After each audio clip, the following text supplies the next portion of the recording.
So tell me a little bit about how you first started developing the kit idea because I thought that was so powerful. And then even breaking it down to, perhaps like, people who need it like bras or menstruation products or menopause products, or even the one that you're calling the slash kit, which I thought was fantastic. So tell me where that whole idea came of having these pre made kits came from. So my colleague Rachel Hager, during COVID, we realized we were still operating during like peak COVID. So, your April, May, June 2020, like that time frame where like it was a lot of unknown. And a lot of the places are vetted partners. So we work with over like 5,500 different vetted social service agencies, other nonprofits that help their direct service to their clients, whomever they may be. And so many of our partners are like these other charities, if you will, um, were shutting down, right? Like if they had folks that live, on site and COVID happened, like it was the global pandemic around the COVID really changed so many places infrastructure of how they operated. So we were then like calling folks and like dropping it off at the doorbell, going back to our car, masked, right? And like going back to the car, like calling them saying, okay, we just left 5,000 maxi pads, 10,000 tampons and 3,000 bras and 4,000 pairs of underwear outside your door. Please confirm you can, and then someone would go in and pick it up. They'd be like, okay, we received it. But it really changed because people couldn't get to shelters or the shelters that we were supporting. Maybe they'd helped 100 people normally. And now because of COVID and social distancing, they were like, we can only help 25% or whatever the numbers might have been. So we realized we needed to do something to support people during this time. And we came up with our first one was our DASH kit. And DASH stands for Dignity, Aid, Safety, and Hygiene.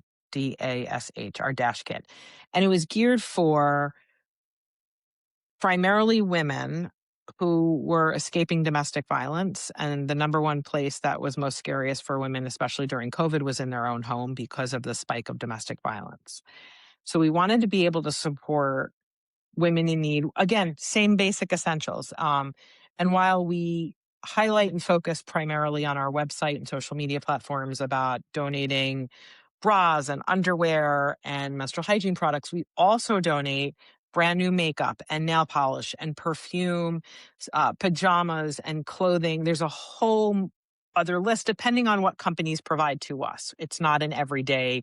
We don't always have 140,000 pair of slippers new slippers available. It just depends, right? And so we decided we would do direct mail one time only, a bespoke box that was just in a very plain box, like looks like nothing, very like to whatever address you wanted, that would have a 3-month supply of menstrual hygiene products and new bras, new underwear. And if we had other available products, hair care, shampoo, toothpaste, etc., we would include all of that along with a domestic violence national resource kit, websites and phone numbers and stuff like that, and a bag to put everything in, and pen and paper, and put it all in the box. And so that was our dash kit. From there, we also launched 2 more direct mail programs in the same mindset. One was our hot flash kit, and so that's for women experiencing perimenopause, menopause, and postmenopause with very specific needs, also around maybe like cotton bras or like, items for vaginal dryness or lotions or chapstick, and a whole host of other items. Fans we've put in, and some of the same other essentials that anyone could utilize. And so that's our flash kit. And then we also have our slash kit, which helps folks that are gender nonconforming, non-binary, trans folks in need who also need access to very important gender affirming products. So they all work similarly. You do have to qualify, and sometimes we're super fast and able to support folks. Other times we might be listed in some major magazine, and we will get hundreds and hundreds of requests a day, and we can't, it just takes us a long time to get through everything.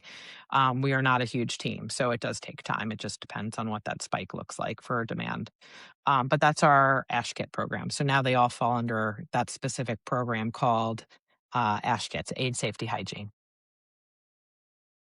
I love that. I love that. I mean, I love everything that you're talking about here. There's just so many things in there, again, that we don't, when you have the access and the means, it becomes a non conversation for you. But when you're in suddenly that situation where you do need something, whether it is, an environmental crisis, a personal crisis, it becomes everything to have those simple things that make you feel human, make you feel worth something. And that's where the whole conversation about bringing dignity into it comes to. Because, in a lot of ways, we just think like a bra is a bra, a pad is a pad. But in reality, it can mean the difference between, are you able to go through your day? Because, mentally and psychologically, that's sometimes the only thing that will get you through. And I love that, this reframing of sustainability through dignity is really such an important part of I Support the Girls.